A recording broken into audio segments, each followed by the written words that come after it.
एक बार लोहे की दुकान में अपने पिता के साथ काम कर रहे एक बालक ने अचानक ही अपने पिता से पूछा, पिताजी, इस दुनिया में मनुष्य की क्या कीमत होती है? पिताजी एक छोटे से बच्चे से ऐसा गंभीर सवाल सुनकर हैरान रह गए। फिर वे बोले, बेटे, एक मनुष्य की कीमत आंकना बहुत मुश्किल है, वो तो अनमोल है। बालक, क्या सभी उतने ही कीमती और महत्वपूर्ण हैं? पिताजी, हाँ बेटे। बालक के कुछ पल्ले पड़ा नहीं। उसने फिर सवाल किया, तो फिर इस दुनिया में कोई गरीब तो कोई अमीर क्यों है? किसी की कम इज्जत तो किसी की ज्यादा क्यों होती है? सवाल सुनकर पिताजी कुछ देर तक शांत रहे और फिर बालक से स्टोर रूम में पड़ा एक लोहे का रॉड लाने को कहा। रॉड लाते ही पिताजी ने पूछा, इसकी क्या कीमत होगी? बालक बोला, लगभग 300 रुपए।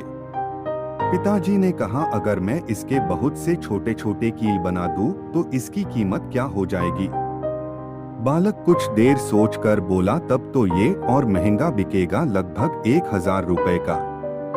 पिताजी ने पूछा, अगर मैं इस लोहे से घड़ी के बहुत सारे स्प्रिंग बना दूं तो? बालक कुछ देर सोचता रहा और फिर एकदम से उत्साहित होकर बोला, तब तो इसकी कीमत बहुत ज्यादा हो जाएगी।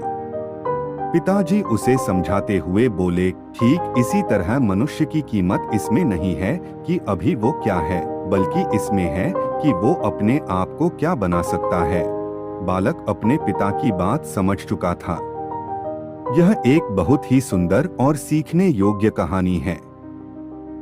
इससे हमें यह समझ मिलता है कि मनुष्य की कीमत उसके स्वाभाविक गुणों या अधिकारों से नहीं, बल्कि उसके काम और योगदान से होती है।